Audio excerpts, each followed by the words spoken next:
Manindog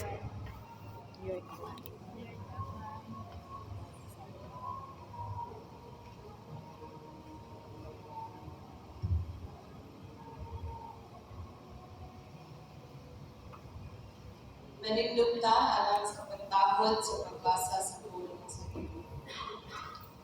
Ang atong mensahe karon, ang text makita sa Isaiah chapter 12 verse 2, and it says, "Surely God is my salvation. I will trust and not be afraid. The Lord Himself is my strength and my defense. He has become my salvation." The good Lord bless us at the reading of His word.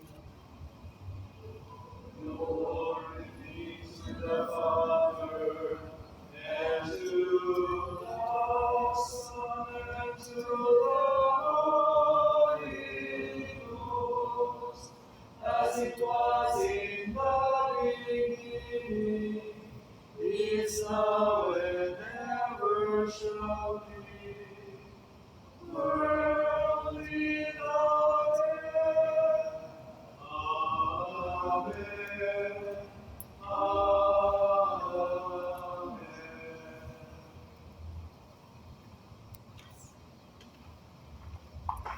Maayong gabi kanatong tanan. Salamat sa Ginoo kay bisan kilala kita ni abi hapon ta. Magpadayon sa pagtuon, pagkinabuhay.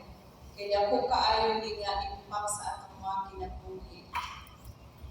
Gusto pud ko magpasalamat sa Ginoo sa iyang kaayo, ugma, grasya ug iyang provision kanamo.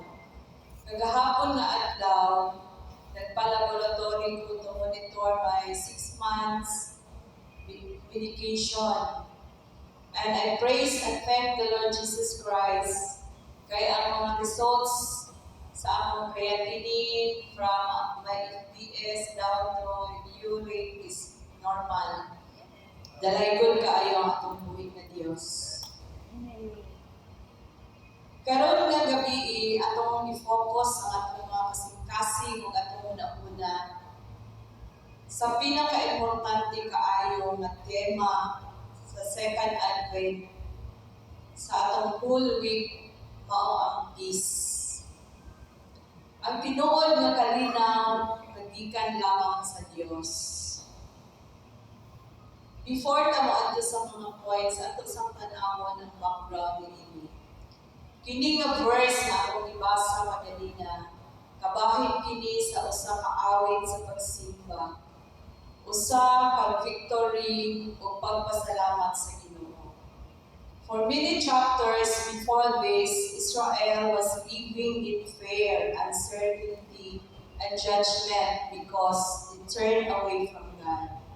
Gitreatin sila sa Assyrian Empire, the strongest empire during that time. Their future looked dark. Daghan kaayo ang mga kahadlok, naglibog o nagduha-duha, kung buhi pa ba o tinuod ang mga saad sa Ginoo.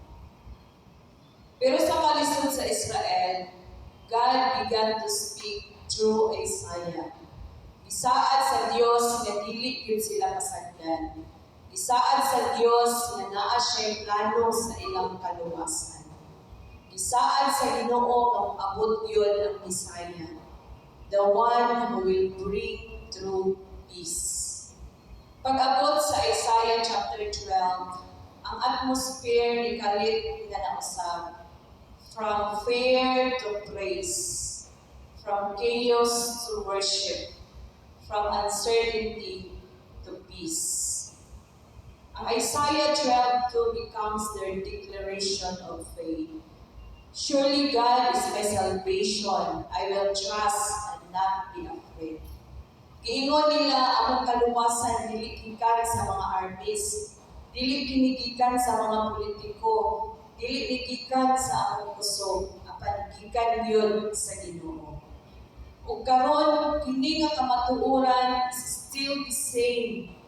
We also live in a world na puno sa bad news, stress, conflict, discouragement, o kahadlok. But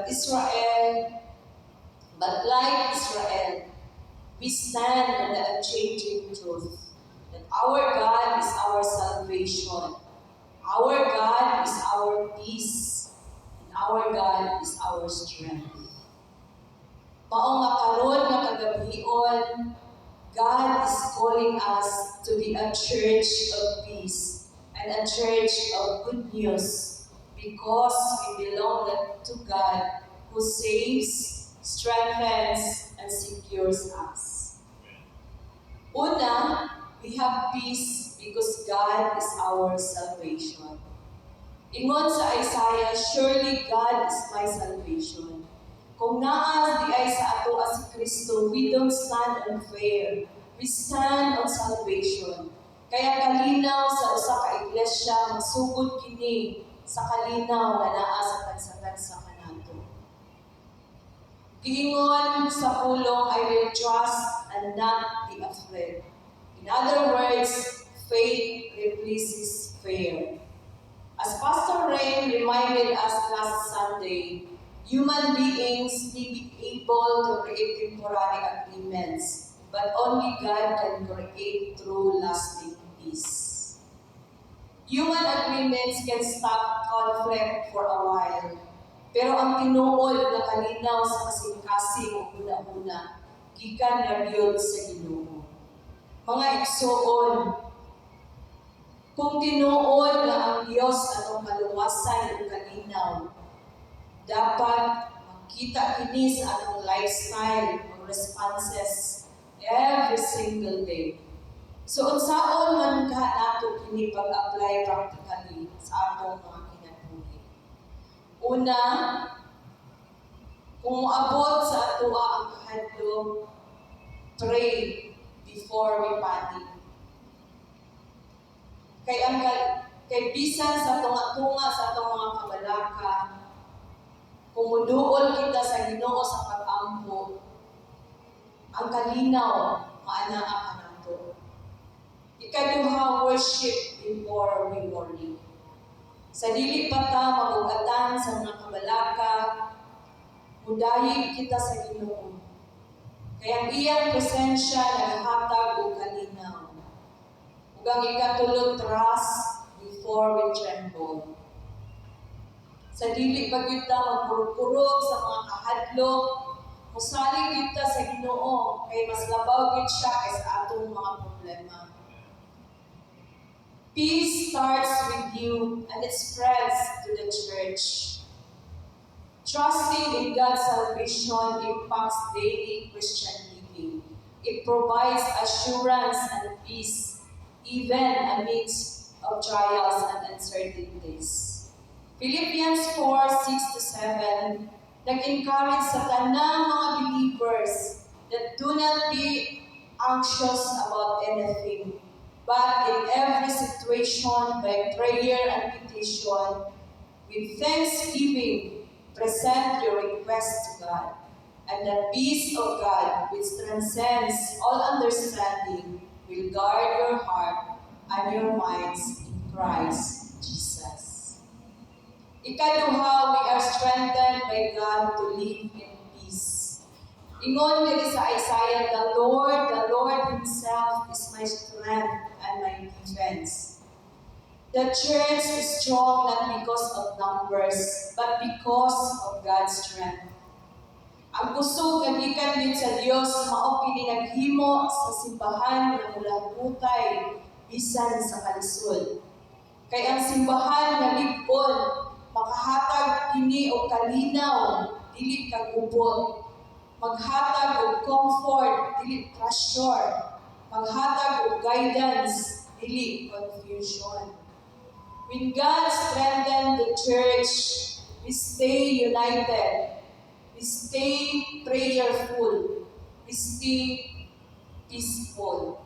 If God is our strength, we become a peaceful community that reflects Jesus. Psalms 29:11 says, "The Lord gives strength to His people. The Lord blesses His people with peace." God is the giver. Peace comes from our salvation. Strength is from the Spirit. We receive, not achieve. Peace is a blessing of grace.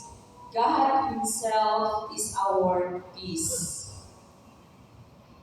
Mga igsoon, ang kalinaw, dili na to malikay sa atong, dili na to ma-manufacture ang kalinaw. Kung dili gasak kini sa Dios, pinaagi sa iyang grasya. Jesus, our Prince of Peace, mao ang nagalig-on kanato kung nagapunog sa kalinaw sa Dios sa matag adlaw. Ang ikatulo, we are called to share the good news of God. Ingon sa Isaiah, He has become my salvation. If God saves us, He sends us also. The Church of Peace is also the Church of Good News. O kita ang mga tawag kita sa Ginoo sa pagdala sa iyang gospel sa kalibutan nga puno kaayo og bad news. Ang kalibutan karon nagkinahanglan gyud og tinuod nga paglaom. And the gospel alone brings hope and peace. So how do we share the good news? We share it by our words. We must speak truth, encouragement, and hope to others. Because the gospel, sama sa ingon ni Olay, dili jud ta mahunong sa pag-share sa gospel. The gospel is not just information. It is good news that leads from death to life. Sama sa i-introduce ni Pastor Ray last Sunday, dili lang ni random na verses pero Romans 6:23. Isa siya ka gospel na pwede nato i-share at sa uban. Kaduha, by our words and actions. Showing love, grace, and forgiveness to others.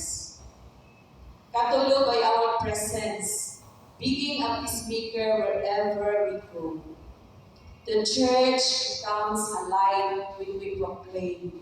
Jesus saves, Jesus brings peace, and Jesus gives hope. Matthew 5:9, it says, "Blessed are the peacemaker." Mga igsuon, atong kalibutan karon puno kaayo sa kahadlok, confusion, and discouragement. But the Word of God reminds us tonight that God Himself is our salvation, our strength, and our peace. Kung ang Ginoo nga atong maluwasan, wala kitay angay nga kahadlukan. Kung ang Ginoo nga atong kusog, dili kita maluya. Kung ang Ginoo nga atong kalinaw, sa unsang balita sa kalibutan nga atong malugan, dili kita mapukan niini sa atong pagtuo. We are the church of peace because we belong to the God of peace. And we are the church of good news because the gospel we believe is the only message that can save us, heal us, and transform lives. So tonight, brothers and sisters in Christ, let us evaluate our heart. Are we living in fear or in faith? Are we spreading peace or pressure? Are we sharing the gospel of peace? If God is our peace, let us be a church that brings peace wherever we go. Let us pray. Lord, thank you kaayo Ginoo sa imong tulong, that you are our salvation and our peace. Fill our hearts, O God, with your presence tonight. Strengthen your church. Empower us to bring your good news to our homes, our workplaces, and to our community. In Jesus' mighty name, Amen.